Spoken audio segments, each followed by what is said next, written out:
Motorcycle छीनने वाला, pocket मारने वाला आकर के बयान देता है कि लालू यादव और तेजस्वी को मिट्टी में मिला देंगे। उसकी औकात है कि लालू और तेजस्वी को मिट्टी में मिला देगा सिवान में। कहता है कि सिवान में राजद की झंडा जो दिखाएगा उसका मैं चमड़ा उधेड़ दूंगा। अरे कहां पैदा हुए हो तुम? औकात में रहो और औकात की बात करो।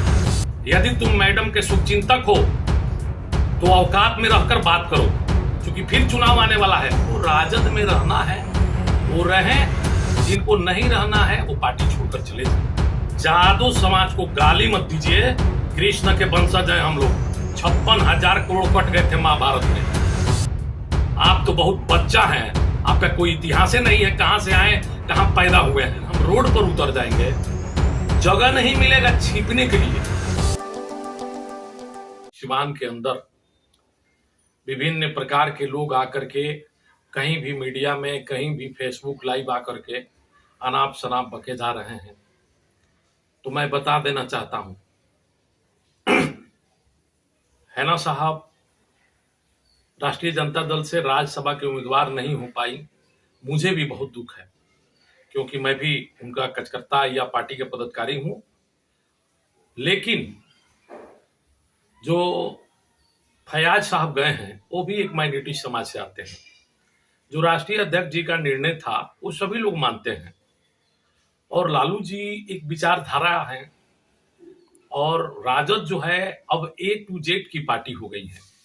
आप लोग देख लीजिए उठा करके समीकरण के अनुसार, 2 मुस्लिम समाज से राज्यसभा गए हैं राजद के अंदर, एक ब्राह्मण, एक भूमियार, एक वैश्य समाज से, और एक यादव। तो पार्टी जो है अब परिवर्तन हुआ है, फिर भी MOI समीकरण का ध्यान रखा गया है, क्योंकि 2 मुस्लिम समाज से राज्यसभा है। लेकिन सिवान के अंदर कुछ लोग आकर के हाय तौबा मचा रखे हैं, एक विशेष जाति को टारगेट करके, वो भी विशेष करके यादव समाज, मेरे जाति के लोगों को टारगेट करके लोग अनाप शनाप बोल रहे हैं। शायद तुमको पता नहीं होगा, ये लोग कतई हैना साहब का समर्थक नहीं हो सकते हैं, राजद के समर्थक नहीं हो सकते हैं। ये लोग बहुत गलत और भद्दा टिप्पणी किए हुए हैं। हम लोग उस तरह का बिहेव नहीं कर सकते हैं। लेकिन मैं उन सभी भाइयों को बता देना चाहता हूं कि राजद में यदि मेरा मर्जी नहीं होगा राजद में रहने का, तो कोई जबरदस्ती नहीं रख सकता है हमको। तो जिन बंधु को राजद में रहना है वो रहे, जिनको नहीं रहना है वो पार्टी छोड़कर चले जाएं। लेकिन जातीय टिप्पणी करने पे, मैं कृष्ण का वंशज हूं। कृष्ण जी का जन्म जेल में हुआ था, कभी मैं संघर्ष से भागा नहीं हूं। और जब जातीय टिप्पणी होगा तो जिस दिन हम रोड पर उतर जाएंगे, जगह नहीं मिलेगा छिपने के लिए। इसलिए मेरे भाई, मेरा आग्रह निवेदन है कि जातीय गाली गलौज बंद करें। और लालू और तेजस्वी जी का, कई लोग बोल रहे हैं कि नेनुआ बेचवा देंगे। लालू और तेजस्वी जी के औकात जानने के लिए उसको अभी कई पूछ लगेगा पढ़ने में। कुछ लोग बयान दे रहे हैं कि राजद की झंडा नहीं सिवान में दिखाई देगी। कहां से वो बोल रहे हैं? ये लोग कहां से आ गया है? ये जो लोग बोल रहे हैं, ये लोग कहां पैदा हुआ है? ये लोग नहीं पहचान पा रहे अपने समय को। ये लोग क्या चाह रहे हैं? कहां से आकर के बयान दे रहे हैं? आपको पार्टी में रहना है तो रहिए, नहीं रहना है मत रहिए। ये लोग पार्टी का पदाधिकारी नहीं हो सकता है, और मैडम हैना का ये लोग समर्थक नहीं हो सकता है। जिस तरह से मैंने भूल करके, मैंने अपने भाई का हत्या भूल करके तेजस्वी जी के कहने पर, हैना साहब के कहने पर मैंने राजद ज्वाइन किया था। चिल्ला चिल्ला कर गांव में मैंने वोट मांगा था कि हैना साहब को जिताइए। जितना दिन शहाबुद्दीन साहब जिंदा थे मैं उनके विरोध राजनीति करता था।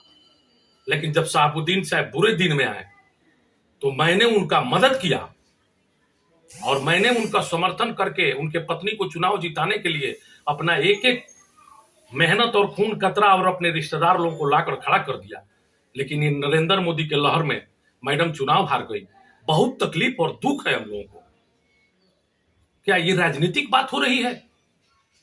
मोटरसाइकिल छीनने वाला, पॉकेट मारने वाला आकर के बयान देता है कि लालू यादव और तेजस्वी को मिट्टी में मिला देंगे। उसकी औकात है कि लालू और तेजस्वी को मिट्टी में मिला देगा सिवान में। कहता है कि सिवान में राजद की झंडा जो दिखाएगा उसका मैं चमड़ा उधेड़ दूंगा। अरे कहां पैदा हुए हो तुम? 7 बार जन्म लोगे तो तुम राजद को नहीं रोक सकते हो सिवान में। इसलिए औकात में रहो और औकात की बात करो। यदि तुम मैडम के शुभचिंतक हो तो औकात में रहकर बात करो, क्योंकि फिर चुनाव आने वाला है। आपके वोट से राजद बनता है। आपको किसने बनाया आपने नहीं सोचा है। आपको पूरे पहचान दिया राजद ने। लालू यादव के बदौलत आप लोग जाने जाते हैं। ये बात हमारे लोकप्रिय नेत्री हैना साहब कहती तो हमको कतई दुख नहीं होता, इसलिए कि आज भी उनके लिए मेरे दिल में जगह है। ओसामा साहब के लिए जगह है। लेकिन ये जो उनके नाम पर उनको बदनाम करने का जो प्रयास चल रहा है, मोटरसाइकिल छीनने वाला, पॉकेट मारने वाला जो आकर बयान दे देता है फेसबुक और यूट्यूब पर, मैं वैसे पॉकेट मारों को कहता हूं कि बिल में घुस जाओ। नरेंद्र मोदी से लड़ने की तुम्हारी औकात नहीं है।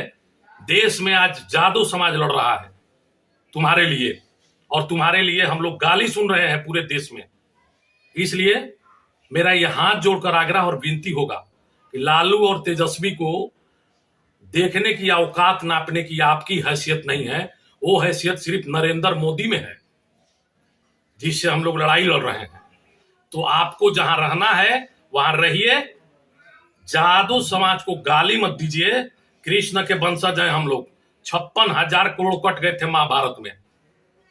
आप तो बहुत बच्चा हैं। आप पे कोई इतिहास ही नहीं है, कहां से आए, कहां पैदा हुए हैं। इसलिए आप यहां मेरी ये आग्रह निवेदन होगा कि आप दो परिवार के बीच, हैना साहब और लालू यादव के परिवार बीच आप आग लगाने का काम मत कीजिए। आपका पार्टी में कोई दैत्य है तो आपको गलत लगता है तो इस्तीफा देकर चले जाइए, वरना दैत्य नहीं है तो आप मत बोलिए राजद के विरोध। यही मेरा आग्रह निवेदन है सिवान के उन सभी महान जनता जनार्दन, आज जो भी विपक्ष में बोल रहे हैं भाई, इससे आपको कुछ हासिल नहीं होगा। आप लोग सिर्फ बर्बाद करने पर तुले हैं। जय हिंद, जय राष्ट्रीय जनता दल।